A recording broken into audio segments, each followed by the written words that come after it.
citizens of Earth, and welcome to Real Shame. It is a twice a week, sometimes thrice a week show that we do where we discuss our list of movie blind spots or our list of shame. Movies that we should have seen at some point, but we haven't seen, so we're remedying that now by watching them. My name's Andy. I'm Adam. And on this episode, we are going to talk about Spike Jonze's film, Her. But before we get into Her, we always like to kick off the Monday episode anyways by talking about what we have watched since the last time we filmed. Correct. So what have you been watching lately? Actually, I've been watching something that's on theme for the movies we're reviewing this week. Nice. I've been watching Westworld Season 3. Oh, cool. So I know we've kind of talked, but you haven't seen any of the Westworld TV series. Not a bit. Nope. I watch them. I've been watching them since they've been airing, and I kind of watch them weekly as the show progresses. The first season of Westworld I thought was amazing. Like, I thought it was a great mixture of new exciting things, of story, of mystery, and all that kind of stuff. And then the second season was kind of bemoaned by a lot of people and myself for putting a little bit too much emphasis on the mysterious elements of everything. And everything was really obscure and kind of hard to understand what was going on with the show. And the hope was, with this time they took between the second and third season, that they would remedy that. But unfortunately, guys, I'm going to tell you, they have not. Oh. I feel like the show is getting worse and worse. And do you feel like you're in the minority there? I mean, I don't know what the consensus of other critics and whatnot is. So there's a movie review podcast I listen to called Decoding Westworld. I'm a big fan of those people behind it, Johanna Robertson and David Chin. Follow a lot of their podcasts. And I think we're still new in the season, so I don't know if I've gotten their take yet, or that I've caught up on enough episodes of their show to get a take on there. So I don't know what the consistency is of it. But it just feels, so with this new season, they've kind of changed it up a little bit. It's now no longer in Westworld or in the Delos systems of worlds, amusement parks that people go to. It's now in the real world, although some people are speculating that it's not the real world, all this kind of stuff. And it just, this season, there's nothing, I don't care about Dolores, Evan Rachel Wood's character. I don't care about Aaron Paul's character. I don't even know his character's name right now. Jesse Aaron Paul from Breaking Bad? Paul, okay. Yeah, he's in this. Oh. I don't care about Jesse. I don't care about Arnold Bernarnold at all. At all. I'm trying not to spoil things for you. I don't care about any of these characters. So all the stuff that's happening on the screen, all the stuff that's happening to these characters doesn't mean anything to me because I don't care. Like, it's not as emotional and as interesting as I felt the first season was. And, the second season kind of used a lot. I feel like it kind of rode on the first season's coattails. And because I was so in love with the first season, the second season, I kind of wanted to like it a whole lot. But ultimately, that left me wanting to. So it's just, for me, it's kind of like we talked about with The Matrix. I wish there was one season of Westworld, and that was it. They just wrapped it up. Gotcha. So that's my Android movie that I've been watching. Android sex bot movie that I've been watching, which is on. But you haven't given up on Westworld yet. You're still going to watch. You're going to stick it out. I'm going to stick it out through the rest of the season. If it doesn't get better, if it continues by season 3, I'm just calling it quits. I'm not going to. If there's another season after this, I'm not going to watch anymore. I'm over it at this point. I mean, when the first season came out, I texted one of my friends and told him I thought it was better than Game of Thrones. And this was like peak Game of Thrones stuff. Yeah. So I really, really liked that first season. So that's what I've been watching, Westworld. Hopefully it gets better. The people behind it, Lisa Joy, Jonah Nolan, are good creators. And they obviously have done a great season of the show, in my opinion. So I hope it kind of pulls me in somehow. But we'll see what happens. All right, what have you been watching? A few things. First of all, have you ever heard of a movie called Baskin? Not Baskets. not Baskets. No, with Zach Galifianakis. No. Baskin is a horror film from I think Turkey. Okay. I think. The reason I heard about it is because Richard Stanley, the guy that the ill-fated director Oh of yeah, Island of yeah, Dr. Moreau, that was booted off and replaced by John Frankenheimer, but he's recently done Color Out of Space with Nick Cage, which apparently is decent, at least from what I've heard. I haven't seen it. I saw a video of him. So Criterion has their Criterion Closet videos where people go and they go, "Oh, look at this video." Yeah. Well, Severin is another label that puts out Blu-rays and DVDs, and they have what's called the Severin Cellar. Now, Severin is not quite as highbrow as Criterion, so they put out a lot of genre. Should we do like a ranking at some point of like Criterion, Oh, Arrow, definitely.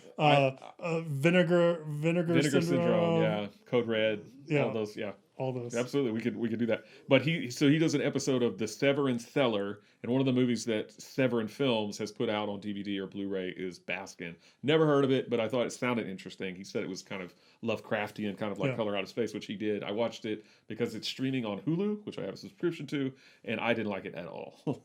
It's not good. It's these police officers basically answer a distress call, and this building that they go to is like a gateway to hell or something. Yeah. And everybody in there is doing some weird satanic ritual, and they get tortured and mutilated, and it sucks. I really I was bored to tears. I did watch the movie thinking something was going to happen, and I wish that I would not have watched it. I watched a documentary called "Shut Up, Little Man" on Amazon Prime Video.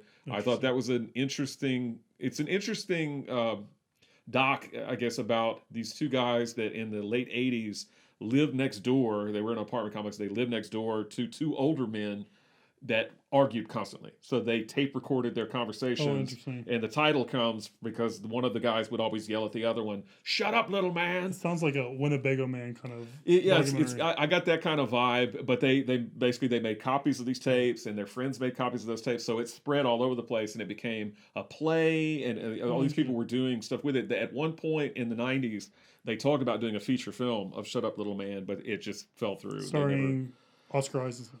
I don't know who it was going to star back then, but it fell through. But that's an interesting little doc. And then I watched a TV movie from the 1970s, which is a classic television film. I've never seen it before, but I think people that were able to watch it back in the 70s still remember it to this day.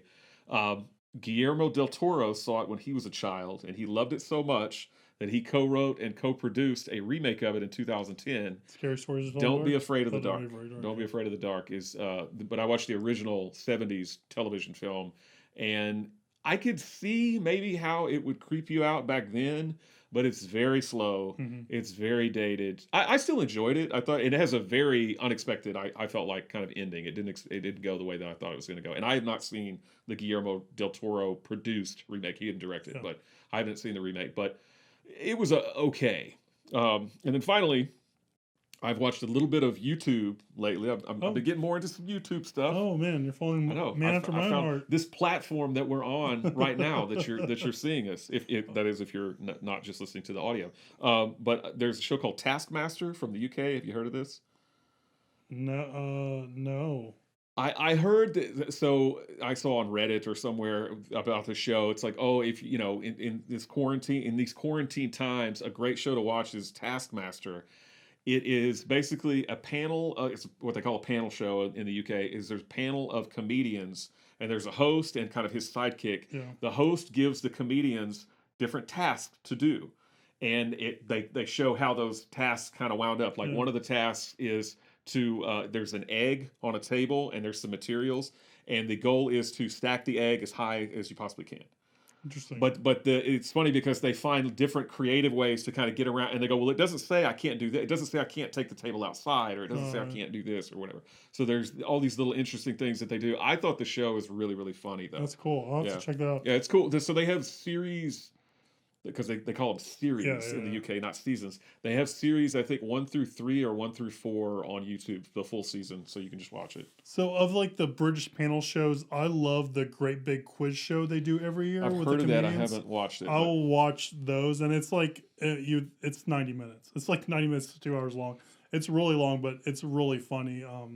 That stuff. So that sounds completely up my alley, and I'm Yeah, I glad think you brought would that dig up. it. Yeah, I think I might. These are shorter. They're around 45 minutes.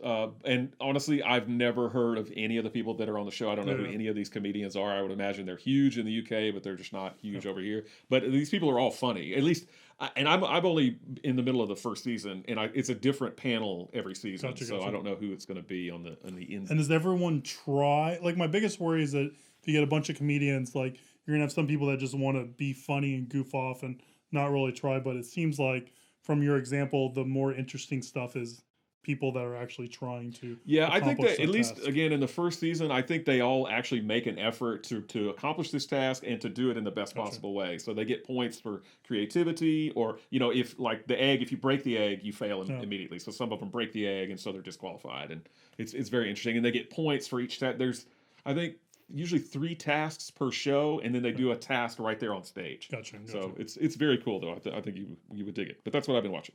Very cool. Yes. All right. So moving on. Oh, yeah, this is different. Hello?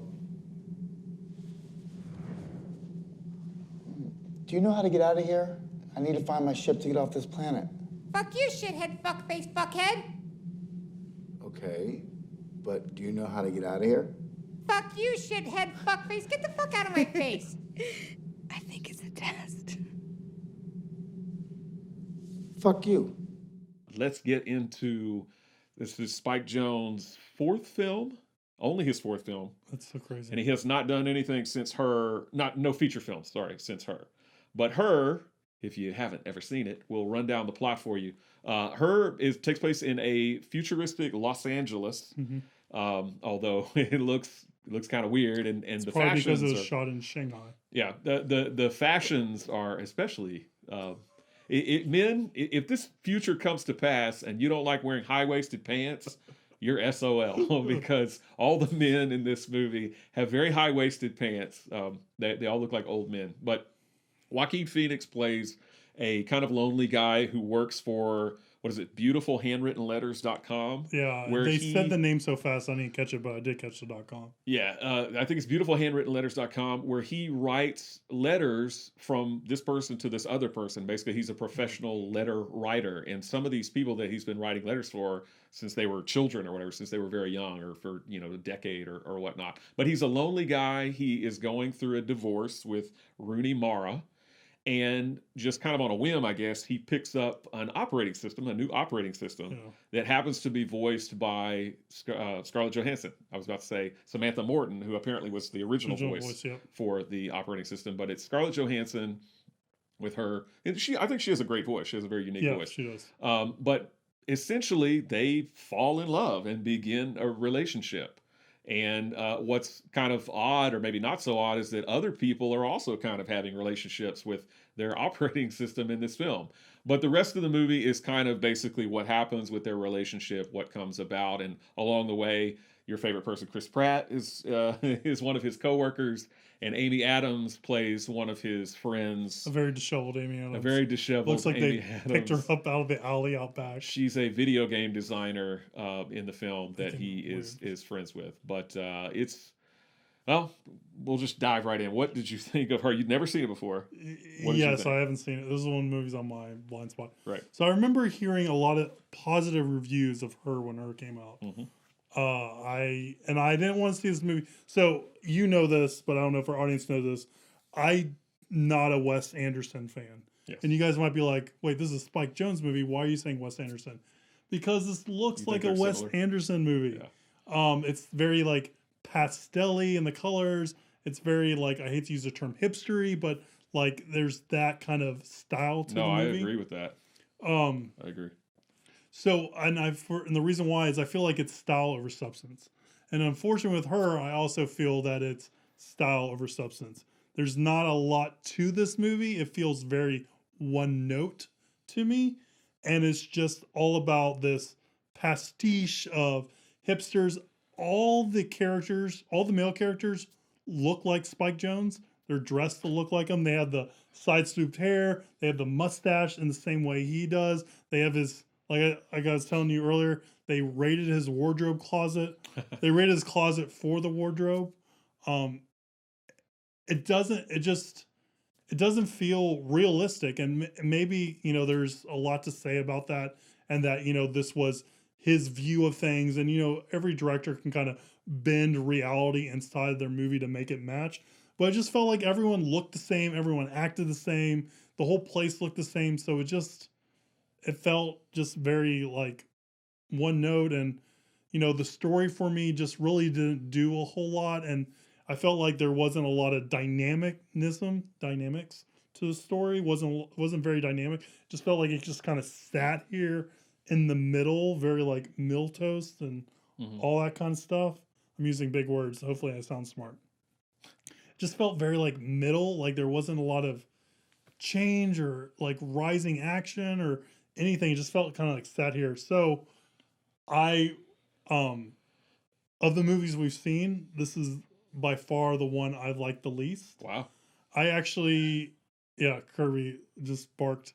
Uh, I actually wanted to turn the movie off. If we weren't watching for the podcast, I would have got, or the show, I would have got 30 minutes in. And Yeah, you're disqualified if you turn a movie off before you have to watch it. I got about 23 minutes in, and I would have been out. So it wasn't my cup of tea. But I want to hear what you said, what you like, if you like it, or what you think about it. So basically, we're watching this on YouTube. Just rewind it and listen to him again. That's my review too. Because Yeah, I don't care for this film. I actually like this film less. I saw it in theaters back in 2013 or whenever it came out, and I at the time I was like, like I didn't really see what the big deal was.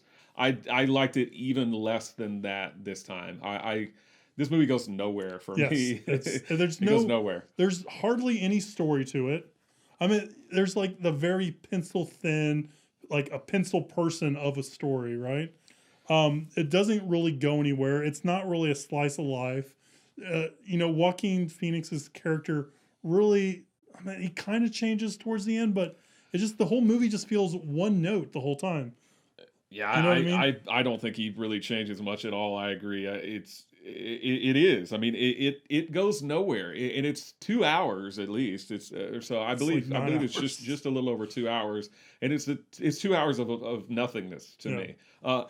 I'll be honest with you, Spike Jonze stuff leaves me cold anyway. I mean, he's only done 4 movies, and I had to write them down. But Where the Wild I Things remember. Were, I do feel like I like Where the Wild Things Are or Were. Yeah, are.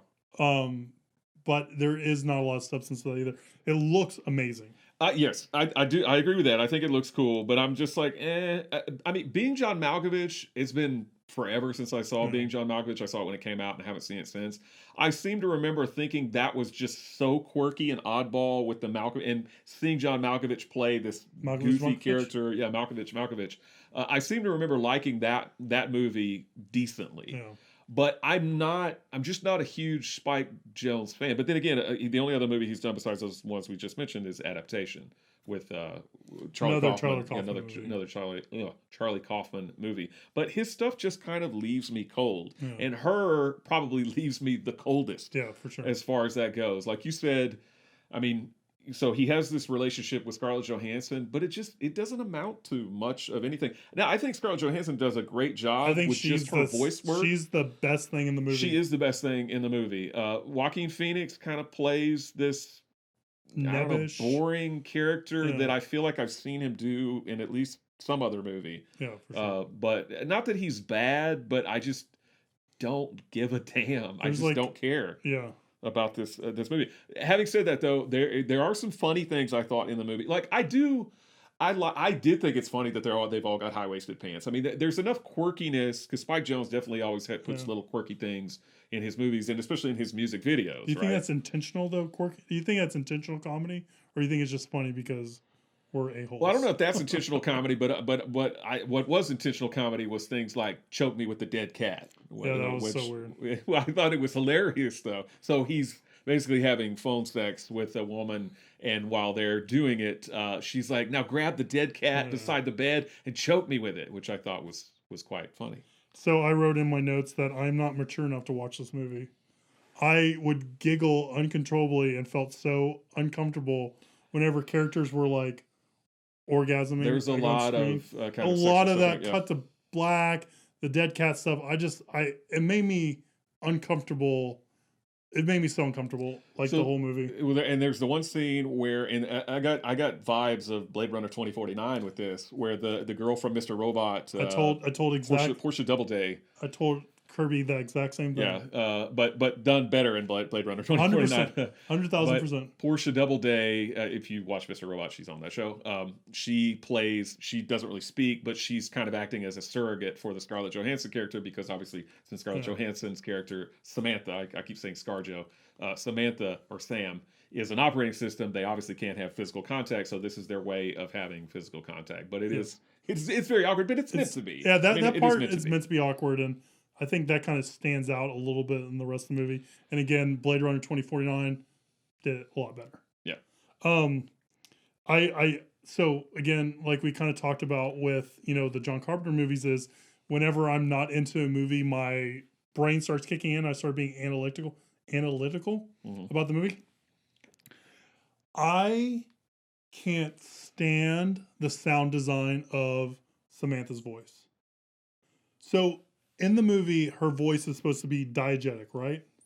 Mm-hmm. So it's supposed to be in and of the movie. Yes. But it's played very center speaker, and it's played like it's in the room with us. It's not played like it's playing through a phone speaker or through an earpiece or anything like that. It doesn't sound small. It just sounds like a big... It's sound design like regular characters' dialogue, but it's not. It's got to be playing either through the earpiece or through the phone. It's got to live in that world, and it doesn't. And there's times where she's talking to other people, like when he's at the park with Chris Pratt, and she's talking to Chris Pratt, or she's talking to Chris Pratt's girlfriend, or whoever. Yeah. And I'm like, how's she talking to her? Like, how can we hear their conversation? Like, is there a Bluetooth speaker or something like that?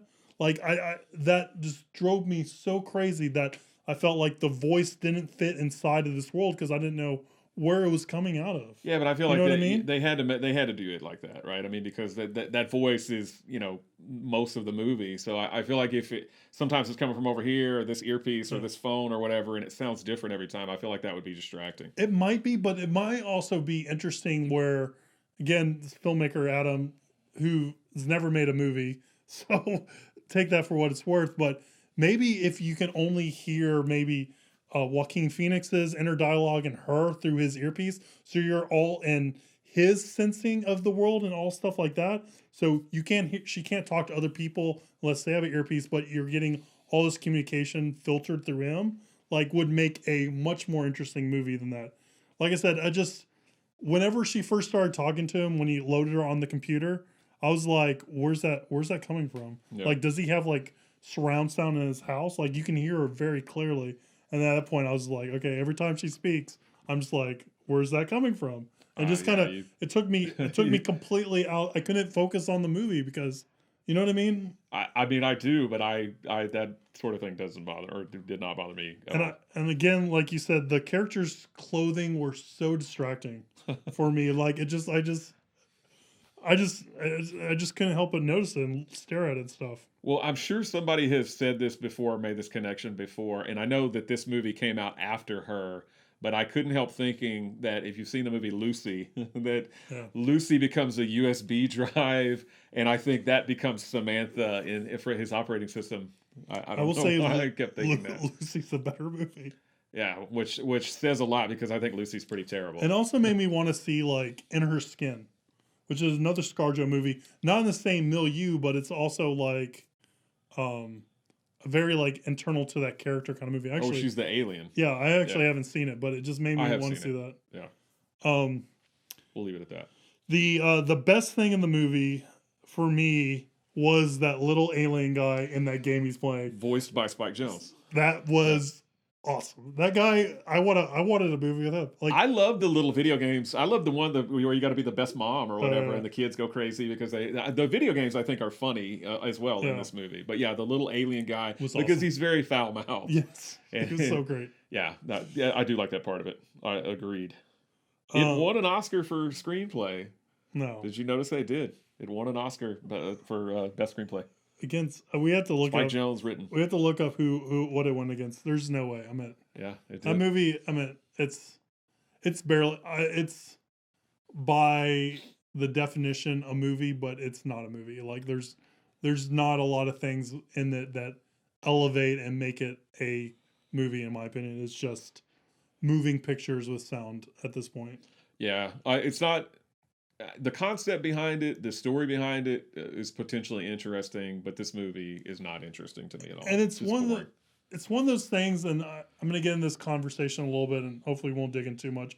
But it's kind of what I call Interstellar, where I feel like the movie is such a blank slate and so bland that people bring in their own feelings, their own ideas onto this movie, right? So the movie doesn't give you a whole lot. So I feel like, and I haven't talked to a lot of people about this movie, about her, but I feel like a lot of the things that people see in this movie, or a lot of things I get out of this movie, are things that I'm bringing to the table, and the movie's not really giving it back to me. Like, you can say, like, this movie's about how, you know, people long for connection, and in this futuristic society, people aren't really connecting, and that's why they're connecting to their OSs and stuff like that. And that could be read in the movie, but the movie gives you nothing to kind of build that off of. They give you, like, the very bare materials to kind of make that assumption, but you're making, I feel like, a lot of leaps if you're saying that that's what this movie's about. Does that make sense? So, like, for me, I just, like I said, it felt like it was going nowhere fast. I guess. Yeah, I find it to be very uninteresting, but I mean, apparently we are very much in the minority, because I believe it's 90-something% fresh so on crazy. Rotten Tomatoes, so it definitely has its fans. So let us know, obviously, if you strongly disagree or strongly agree by posting a comment or sending us an email. For sure. But yeah, that's about all I got to say about it. I don't I me. don't care to revisit this movie again ever. Yeah, same here. Two times is enough for me. Eternal spotlight of the eternal sunshine of the spotless mind. mind. Just want it out of my brain. Click it out. I mean, I do think the best thing to come from this movie is the SNL skit. And that is spot on, perfect. I've seen that. It's been a while. That is Kirby showed that to me. After we watch it, after we do this. That's the only redeeming factor of this movie. Alrighty. With those hot takes. Well, does that wrap it up for us? Because I got nothing else to say about this movie. That's all I have to say about her. Like I said, send us your hate mail to realshame@gmail.com. Follow us on Instagram @realshame. Shoot us a question and we'll answer those in our email viewer segments. I feel like I said that backwards, like Yoda. And we'll see you next time, because next time we're reviewing another AI robot movie, and that movie's going to be Ex Machina. Ex Machina. All right, we'll see you next time, guys. Until next time. Thank you.